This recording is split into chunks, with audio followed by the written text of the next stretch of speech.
नवध्यायाम् प्रभुरुवे सब साहुर। मंगलम भगवान वीरो मंगलम मोक्ष मोगनी मंगलम कुंद कुंदाजो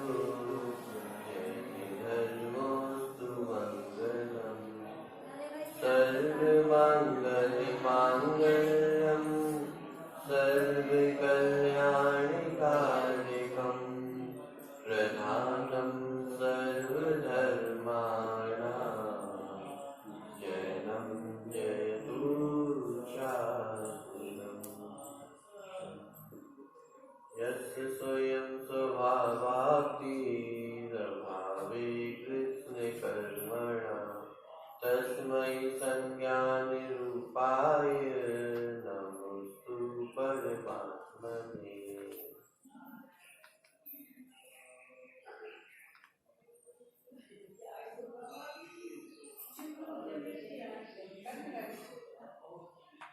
देहादिक के संबंध से प्राणियों को क्या फल मिलता है, इसकी चर्चा लेते हुए 28वें नंबर का श्लोक यहाँ पे आया हुआ।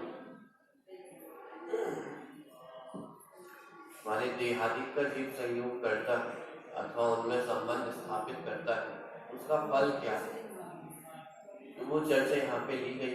28वें नंबर का श्लोक 72वां प्रश्न।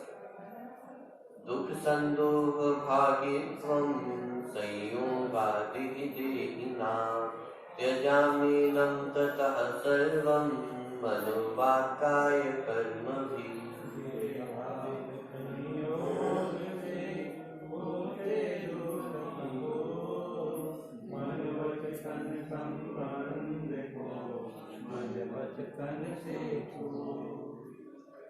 इस संसार में देहादिक के संबंध से प्राणियों को दुख समूह भोगना पड़ता है। इसीलिए उस समस्त संबंध को मन वचन काय की क्रिया से मैं तजता हूँ। बहुत सीधी सी बात कि दुखों का कारण कौन, कि जब जीव शरीर आदि से संबंध स्थापित करता है, उन संयोगों में अपनत्व करता है तो दुखी होता है। इसीलिए मन वचन काय से मैं उन समस्त कारणों का अभाव करता हूँ, माने त्याग करता हूँ। ये इतनी चर्चा श्लोक में दी गई। और ये श्लोक आया क्यों?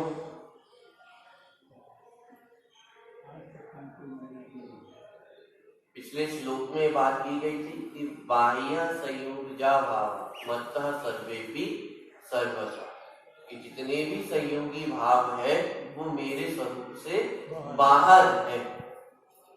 तो फिर वो चर्चा प्रश्न उत्पन्न हुआ कि वो संयोग यदि मेरे हो जाए अथवा उन संयोगों में कुछ संबंध हो जाए तो उसमें बुराई क्या है।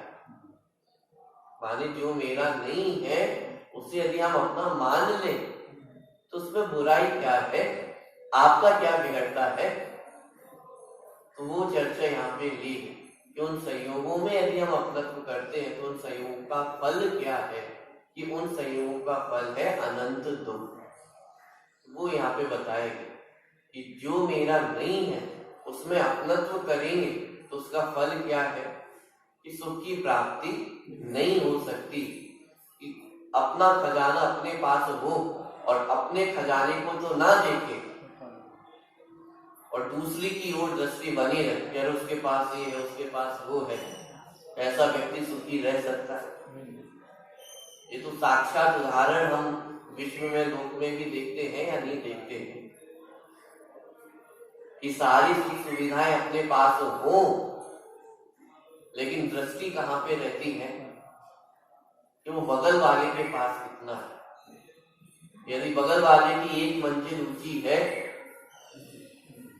तो चैन अंदर नहीं रहता। भले ही अपने घर में सारी सुख सुविधाएं हो, किसी भी चीज की कमी ना हो, लेकिन वो बगल वाले के पास ज्यादा है। ये दुख किस बात का है?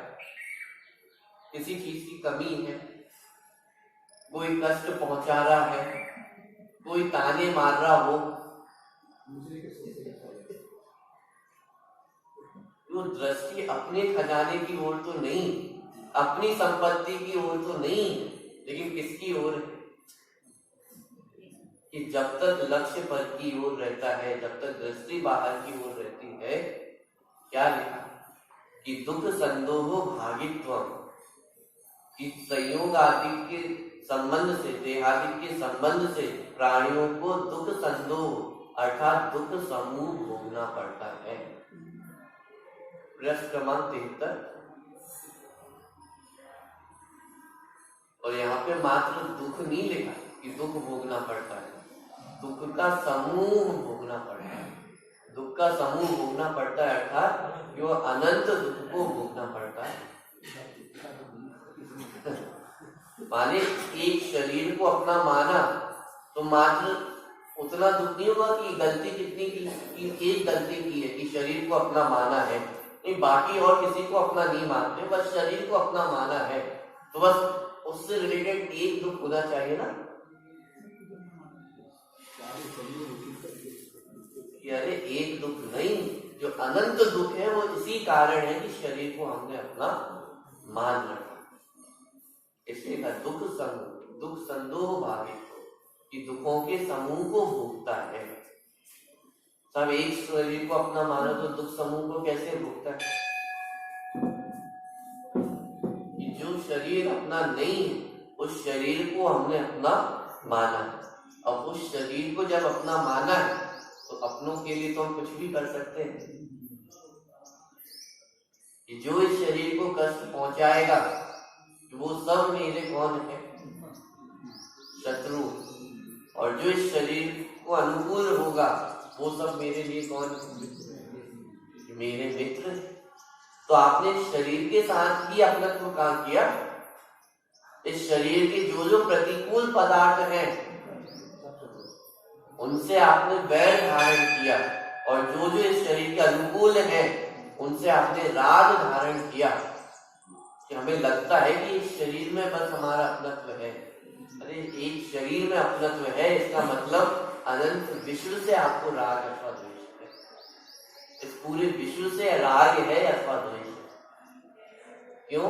क्योंकि इस विश्व में जो जो अनुकूल होगा वो सबके प्रति राग होगा, और जो जो प्रतिकूल होगा वो सबके प्रति द्वेष होगा। अनंतानुबंधी किसका नाम? इस शरीर में एकत्व है, इसी का नाम तो अनंतानुबंधी है।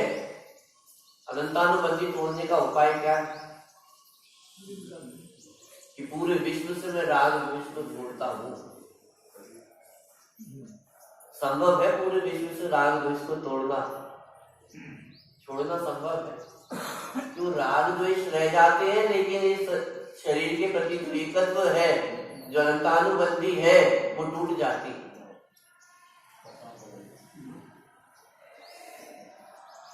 तो फिर अनंतानुबंधी छूटने का मतलब क्या है? वो दुख समूह के छूटने का मतलब क्या है? यदि वो शरीर के प्रति जो एकत्व है, इन पर पदार्थों में जो हमने एकत्व मान रखा है, उसके छूटने का नाम है अनंतानुबंधी कषाय का छूट जाना। क्यों? क्योंकि इस शरीर के प्रति एकत्व था, इसलिए विश्व के प्रति कषाय होती थी। अब इस शरीर के प्रति एकत्व टूट गया है तो कषाय भी टूट गई।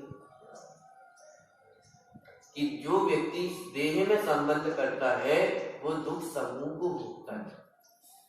दुख समूह को भोगना पड़ता है कि जिस अवस्था में हो कि वहां भोगना पड़ता है। 6 ढाला की पहली ढाल सभी ने पढ़ी हुई, ये पूरा उसका विस्तार है। पूरी पहली ढाल कैसी कैसी अवस्थाओं को धारण करता है। कि मोह महामत पियो अनादि, कितनी भूल है? कि भूल आपको, कि किसको भूला है? कि भूल आपको भ्रमत है। कि एक स्वयं को भूलने के कारण इस संसार में भ्रमण करता है। एक अपने आप को भूलने के कारण इस दुख समूह को भोगता है। और दुखों की यदि डिटेल में जाए अपनी भी रूह कांप जाती है, कैसे कैसे दुखों को भोगना पड़ता है। और ऐसा नहीं कि ये काल्पनिक है, प्रत्यक्ष हम देखते हैं या नहीं देखते। मनुष्यों की स्थिति देखें तो कैसी कैसी स्थिति होती है। कभी कभी तो जन्म से ही कोई बालक का हाथ नहीं है, किसी के पैर नहीं है, बीमारी सहित ही पैदा होते हैं। विश्व को जब हम देखते हैं तो ऐसा लगता है कि बड़ा अन्याय है।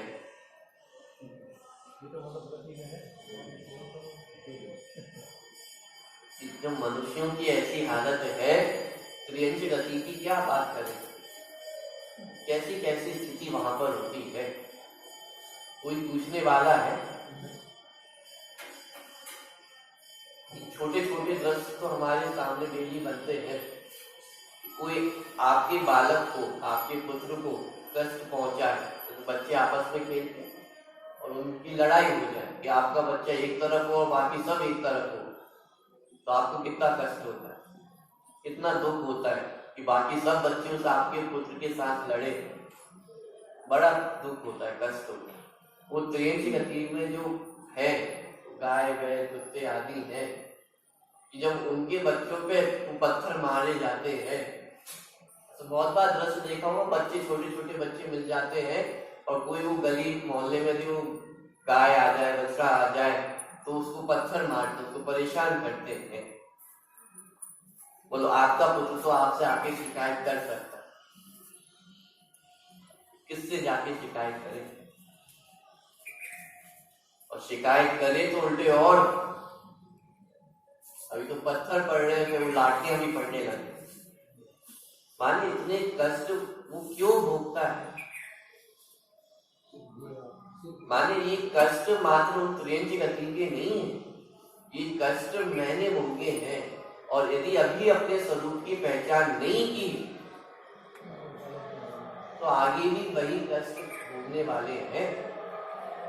जो उन कष्टों को भोगने का कारण है, कष्टों के भोगने का कारण एकमात्र भूल आपको भ्रम कि अपने स्वरूप को भूलता है, इसीलिए दुखी होता है। तो उपाय क्या है सुखी होने का? हम नरक नहीं जाएंगे तो हम सुखी हो जाएंगे, त्रियंश गति प्राप्त नहीं होगी तो हम सुखी हो जाएंगे। ये आपको कोई ऐसा उपाय बता दो बस ये नरक और त्रियंश गति से बच जाए, बाकी मनुष्य और देव गति का तो मैं देख लूंगा। वो तो कहने की बातें हैं, देव गति में दुख है, आप तो देव गति का कोई उपाय बता दो, मैं वहां सुख खोज लूंगा। दृष्टि कहाँ पे बनी हुई है? अभी भी मान्यता में तो यही है कि किसी तरह बस त्रियंश और नरक गति से बच जाए, बाकी तो सुख मैं खोज लूंगा। बस नरक और त्रियंश गति से आप बचने का कोई उपाय बताएं। अभी भी सुख कहाँ पे मान रखा है हमने? क्यों बाहर में ही सुख की कल्पना है। एक बार को भी अपने स्वरूप की ओर लौटकर नहीं है। अनादिकाल से आज तक बार बार सिर्फ एक गलती के कारण ही दुखी होते आए हैं। देखिए इस संसार में देहादिक के संबंध से प्राणियों को दुख समूह भोगना पड़ता है। इसीलिए उस समस्त संबंध को मन वचन काय की क्रिया से मैं क्या करता हूँ? किसको तजता हूँ? फिर से बहुत ध्यान से वो शब्द पढ़े, किसको तजता हूँ? इसीलिए उस समस्त संबंध को मन वचन काय की क्रिया से तजता हूँ। या ये नहीं लिखा कि शरीर को छोड़ता हूँ, घर गृहस्थी को छोड़ता हूँ। किसको छोड़ता हूँ? संबंध को छोड़ता हूँ। संबंध को छोड़ता हूँ अर्थात इस शरीर के साथ जो मैंने संबंध बना रखा है, संबंध बना रखा है अर्थात कि संबंध तो कुछ है ही नहीं, कि अनादिकाल से शरीर और जीव साथ साथ चलते आ रहे हैं, लेकिन फिर भी आज तक इनमें कोई संबंध बना नहीं। लेकिन अपनी मान्यता से मैं जो संबंध स्थापित करता हूं कि ये शरीर ही मैं हूं, ये शरीर ही मेरा है, इस शरीर का कर्ता मैं हूं, इस शरीर का भोक्ता मैं हूं।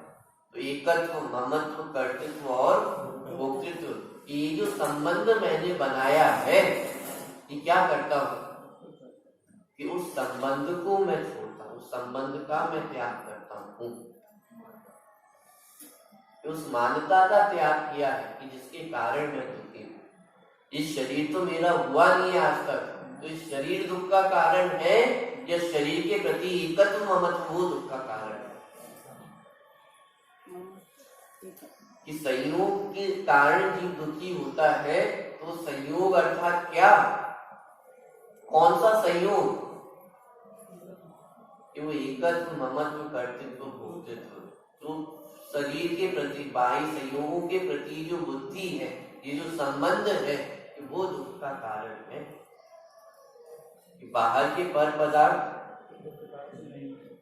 वो दुख के कारण नहीं।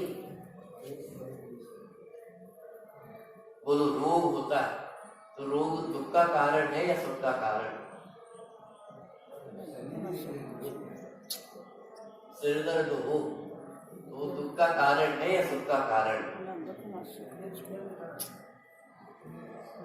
मान लो आपकी आज 1 करोड़ रुपए की डील होने वाली हो और आपको भयंकर सिर दर्द होने लग जाए, तो बहुत तेज बुखार आ जाए, हिलने डुलने की भी स्थिति ना बचे, तो रोग कैसा है? कैसा है? दुख का कारण। छोटे छोटे बालक जब होते स्कूल जाते हैं और उन्हें स्कूल ना जाना हो तो क्या बहाना बनाते हैं? सिर दर्द हो रहा है, पेट दर्द हो रहा है, और किसी दिन वास्तव में उन्हें सिर दर्द होने भी लग जाए, तो उनके लिए अब वो सिर दर्द सुख का कारण है या दुख का कारण?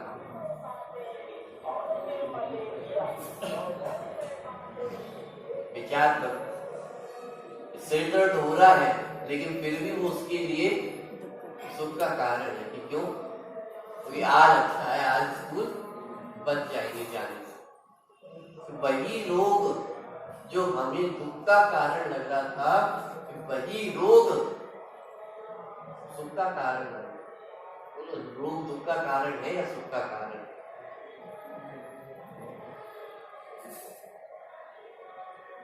मान लीजिए अभी 1 करोड़ की डील होने वाली है और उसी समय गवर्नमेंट कोई घोषणा कर दे कि इस बीमारी वाले लक्षण वाले व्यक्ति को 10 करोड़ रुपए दिए जाएंगे, तो आपको रोग दुख का कारण है या सुख का कारण? अरे ये रोग नहीं हुआ होता तो 1 करोड़ मिलते थे, और रोग हो गया तो कितने मिल रहे हैं? रोग भी अब किसका कारण बन गया? तो रोग भी सुख का कारण बन गया। वही रोग जो अभी कुछ समय पहले तक दुख का कारण बना हुआ था, कि वही रोग अब किसका कारण बन गया? सुख का कारण बन गया। इसका मतलब ये सिद्ध होता है कि पर पदार्थों में, संयोगी भावों में सुख दुख वास्तव में है ही नहीं। तो अपनी कल्पना से हम ये मानते हैं कि उसमें सुख है अथवा दुख, लेकिन बहुत शांति से विचार करके देखा जाए तो सुख दुख किस बात का है? तो अपनी मान्यता का ही है।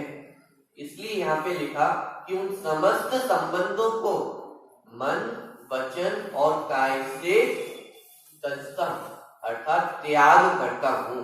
कि किसका त्याग करना है? पंच परमेश्वरी के स्वरूप में।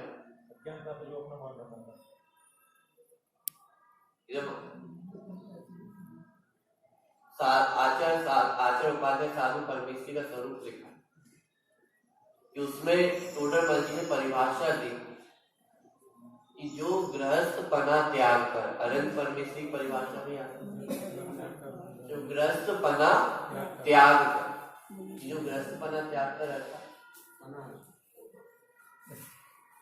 कि जो घर गृहस्थी को छोड़ करके, यही अर्थ है ना? क्या अर्थ है?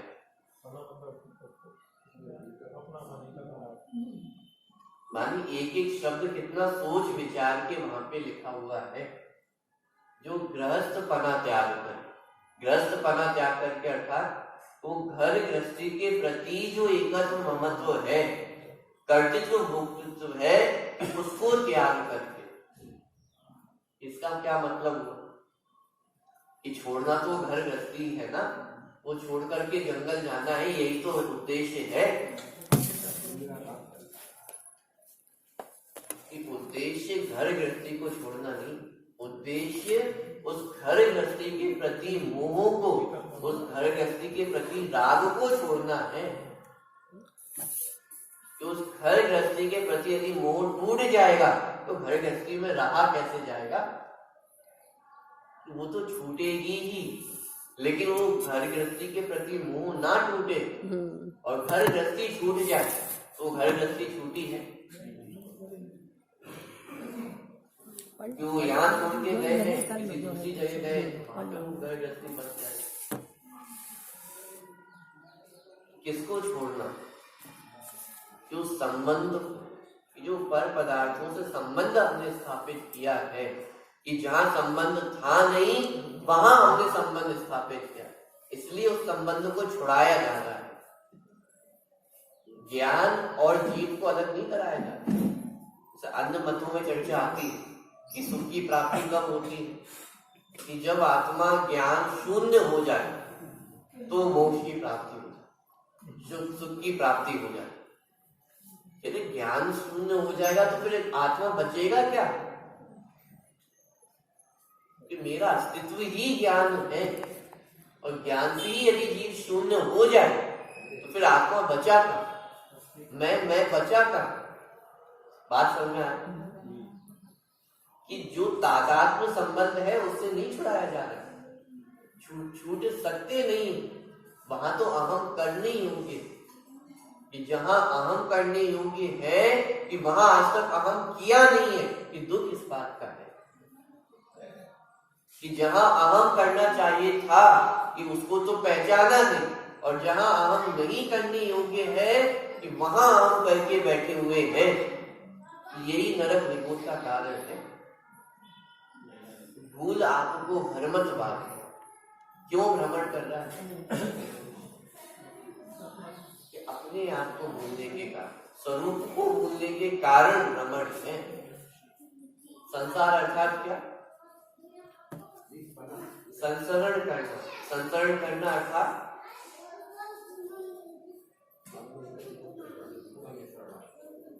ये बाहर में संयोग है, ये मनुष्य पर्याय प्राप्त हो गई है, इसका नाम संसार है। संसार किसका नाम? कि जो दिन रात हमारा राग द्वेष में भ्रमण चलता है, संसरण चलता है, इसका नाम संसार है। कि अनंत सिद्ध भगवान मुक्त हो जाते हैं, संसार से रहित हो जाते हैं। संसार से रहित हो जाते हैं अर्थात क्या? कि रहते तो वो भी इसी तीन लोक में है ना।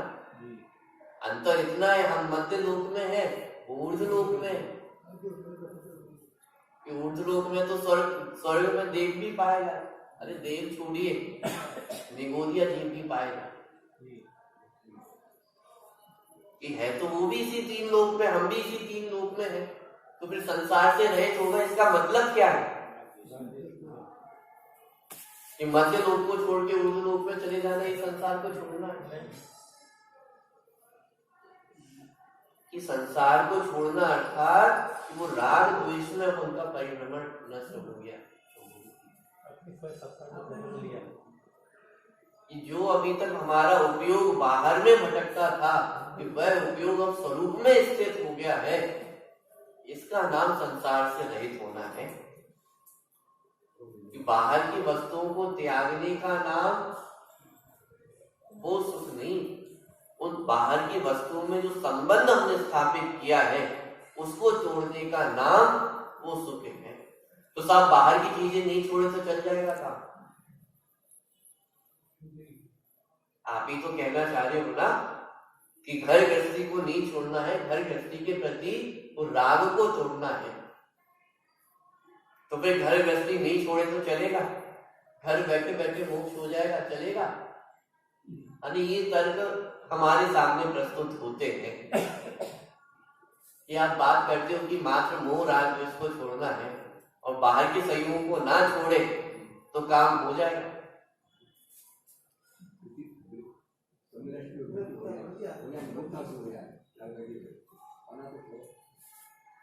कि विचार करके देखो, अरे जिसको घर गृहस्थी के प्रति मोह टूट गया है कि हम चैलेंज देते हैं कि आप घर में रह के बताओ कि जिसके प्रति यदि ये समझ में आ गया है, जिसको सच्ची समझ हो गई है कि इस संसार में सुख नहीं है, घर गृहस्थी में सुख नहीं है, उनसे संबंध स्थापित करने में सुख नहीं है, तो वह व्यक्ति अब उस घर में रुक कैसे सकता है? माने इसको तो उल्टा चैलेंज देना पड़ेगा कि आप रुक के बताइए, आप नहीं रुक सकता। कि जिसको ये वस्तु स्वरूप समझ में आ गया है कि अग्नि गर्म होती है, अब उसके पास जा सकता है, उसको छू सकता है कि नहीं साहब अग्नि गर्म होती है और उससे दूर करना पड़ेगा। कि दूर करना पड़ेगा या वस्तु की सच्ची समझ करनी होगी? कि सच्ची समझ होगी तो वो उस व्यक्ति उस अग्नि के पास जा नहीं सकता है। कि जिसको सच्ची समझ है वो अपने आप उससे दूर हो जाता है। ज्ञान का फल है कि एक और उपाधि करना, ये ज्ञान का फल है। सच्चा ज्ञान होता है तो वो ये और उपाधि करना सीख जाता है कि क्या मेरे लिए ये है और क्या मेरे लिए उपाधि, और ये ना हो तो माने वो वास्तविक ज्ञान नहीं। कि कोई व्यक्ति अग्नि के पास जाता हुआ आपको दिखाई दे, उसको छूता हुआ दिखाई दे, तो इसका मतलब आप क्या समझ जाएंगे? कि उसे अग्नि का ज्ञान नहीं।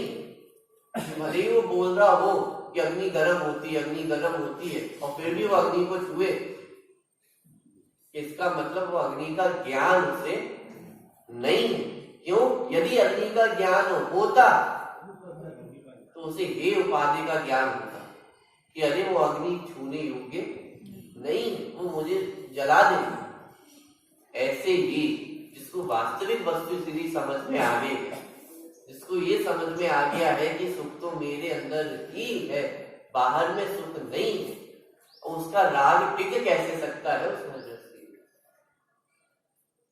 बहुत विचार करने वाली बातें हैं कि उपदेश हमेशा ऊपर चढ़ने का दिया जाता है, उपदेश कभी भी नीचे जाने का नहीं दिया जाता।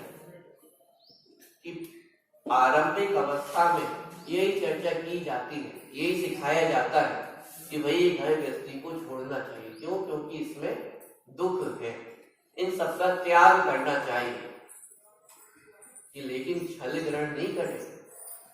गुरुदेव श्री का एक प्रसंग आता है कि जब वहां पे शिविर लगा करते, बहुत सारे लोग वहां पे चाय करते सुनकर, तो एक व्यक्ति था जिसके घर से एक पत्र आया कि आपकी माता घर पे बहुत बीमार है, आप शीघ्र वापस लौट आए।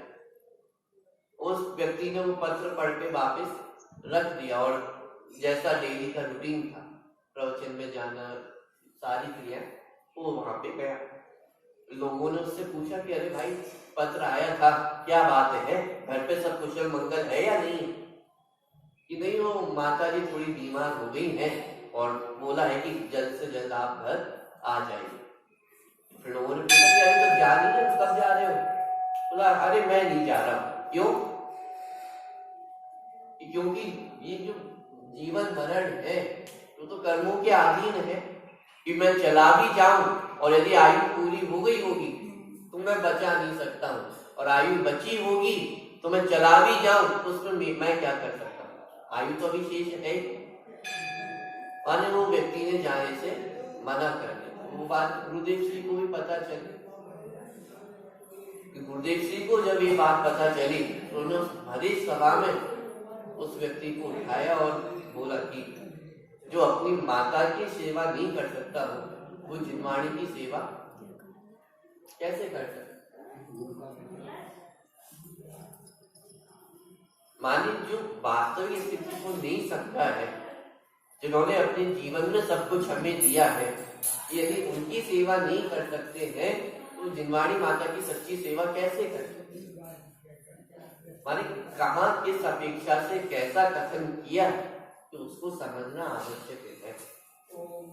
माने छल ग्रहण करना बहुत आसान है। आप जिनवाणी की किसी भी पंक्ति को उठाओगे वो छल ग्रहण करना आसान। क्यों? क्योंकि छल ग्रहण करने के लिए क्या करना कि उसके पीछे की जो अपेक्षा है उसको मत समझो।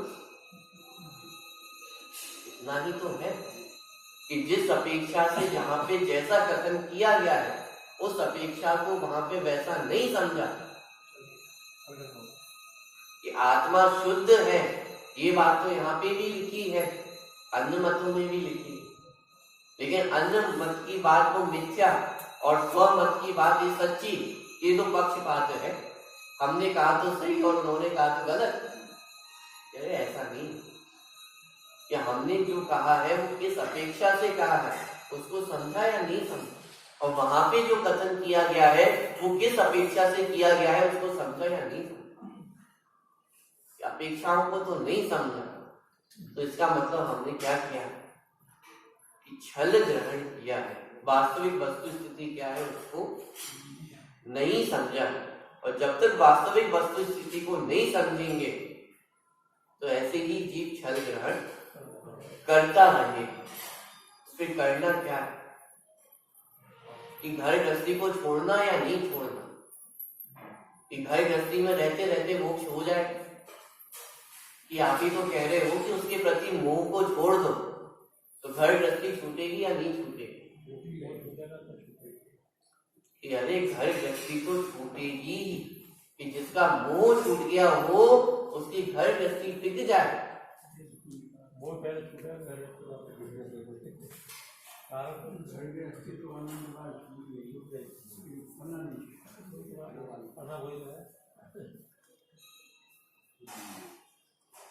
कि घर गृहस्थी छोड़ना, मुनि पद धारण करना, वो तो हमने कितनी बार किया है,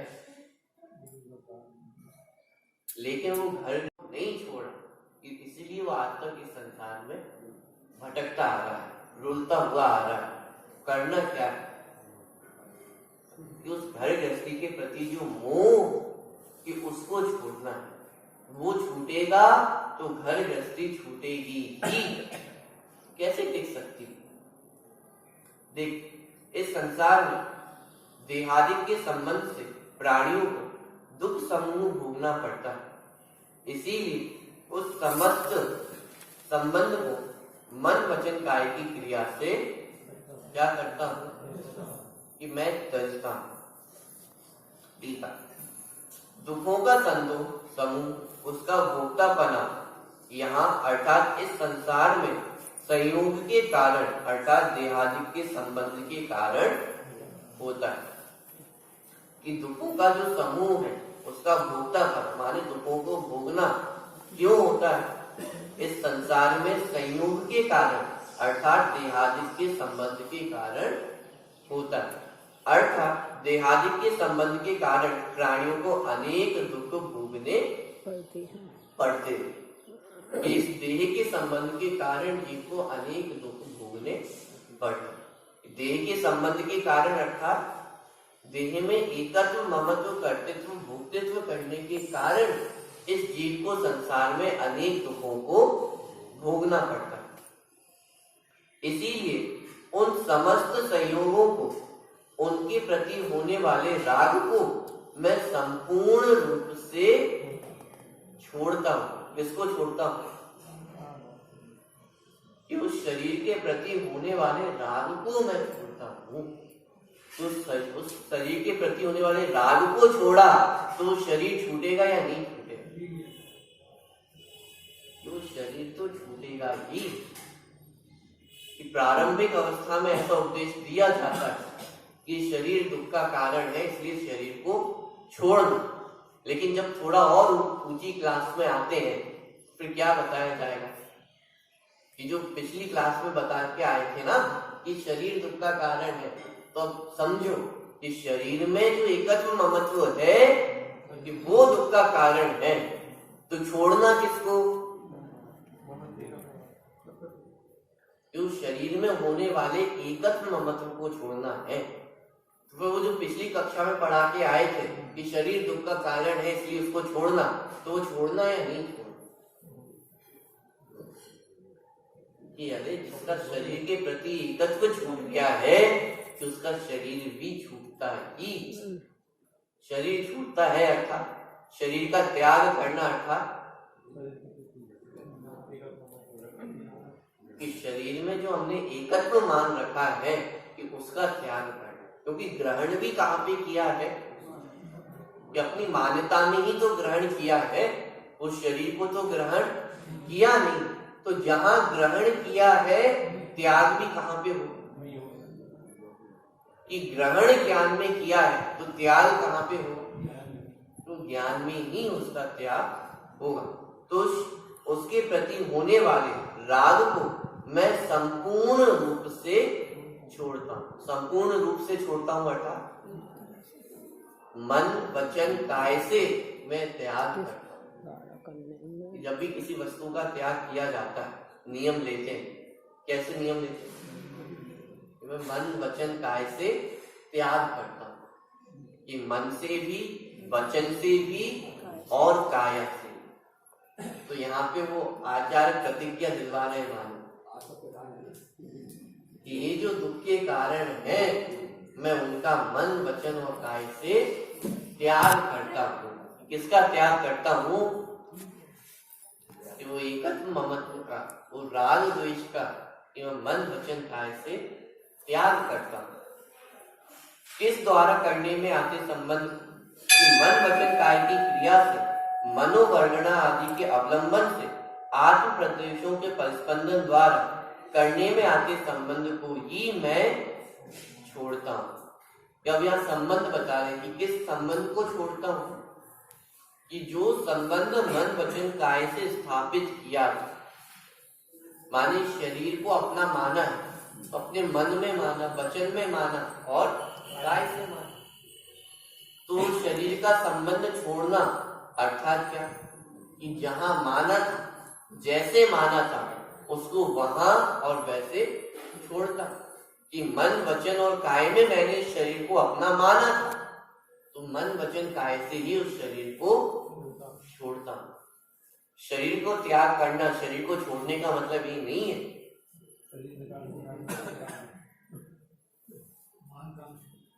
कि आज मैं अपने शरीर को भी खत्म कर दूं कि सारे दुखों का अंत हो जाए।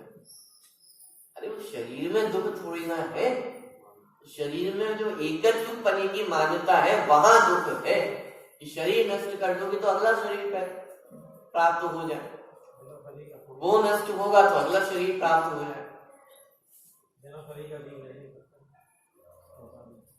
कि वो सेठ की कहानी तो हमें पता ही, कि उसे पता चल गया कि अगले पर्याय में मैं कीड़ा होने वाला हूँ, तो उसने अपने बच्चों की मीटिंग बुलाई, तब अगली पर्याय में मैं कीड़ा होने वाला हूँ और यहाँ पे होने वाला हूँ, तो जैसे ही मेरी मृत्यु हो और वो कीड़ा दिखाई दे तो उसे मार दे। क्यों? क्योंकि मैं इतना बड़ा सेठ हूँ, वो कीड़ों की पर्याय में मैं कैसे रहूंगा, इतनी गंदे स्थान पे मैं कैसे रहूंगा, बहुत दुखी रहूंगा, इसलिए मुझे तो उस पर्याय से मुक्ति दिलवा दो। लेकिन जब उस पर्याय में पहुंचा तो वही पर्याय, वही कीड़े, गटर नाली में रहने वाले जो कीड़े हैं, गंदे स्थान पर रहने वाले हैं, वही पर्याय में अब वो आसक्ति, वो राग कि मर ना जाओ, ये देह छूट ना जाए, कौन सी पर्याय? उसी पर्याय में कि जो पर्याय प्राप्त होती है उसी में तन्मय हो जाते। शरीर को छोड़ना है या शरीर के प्रति राग को छोड़ना है? कि शरीर को क्या छोड़ोगे, शरीर तो स्वयं छूटने वाला ही है, कितने दिन टिकेगा इस शरीर। लेकिन उस शरीर के प्रति राग को नहीं छोड़ा तो पुनः कोई नया शरीर प्राप्त होगा और पुनः वो श्रृंखला प्रारंभ चलती रहेगी। माने उस श्रृंखला को तोड़ने का उपाय क्या है? जो शरीर के प्रति राग को तोड़े, क्योंकि यही तो एक कार्य हमने नहीं किया। पूरी साइकिल में आप देखोगे कि पूरी साइकिल को यदि बिगाड़ना हो तो बस एक चीज कुछ अलग कर दो, पूरी साइकिल बिगड़ जाती है। साइकिल में चेन होती है, एक उसका हटा दो तो पूरी चेन बेकार हो जाती, टूट जाती है। ऐसे ही हमारी जो जीवन की साइकिल चल रही है, श्रृंखला चल रही है, जो कैसे चल रही, जो शरीर हुआ, शरीर में एकत्व ममत्व हुआ, उससे दुख हुए, दुखों से पुनः वो दूसरा शरीर प्राप्त हुआ, फिर उसमें एकत्व ममत्व हुआ, फिर पुनः, तो ये साइकिल वैसे ही चलती चली जा रही। तो इस पूरी साइकिल में हमने अलग क्या नहीं किया।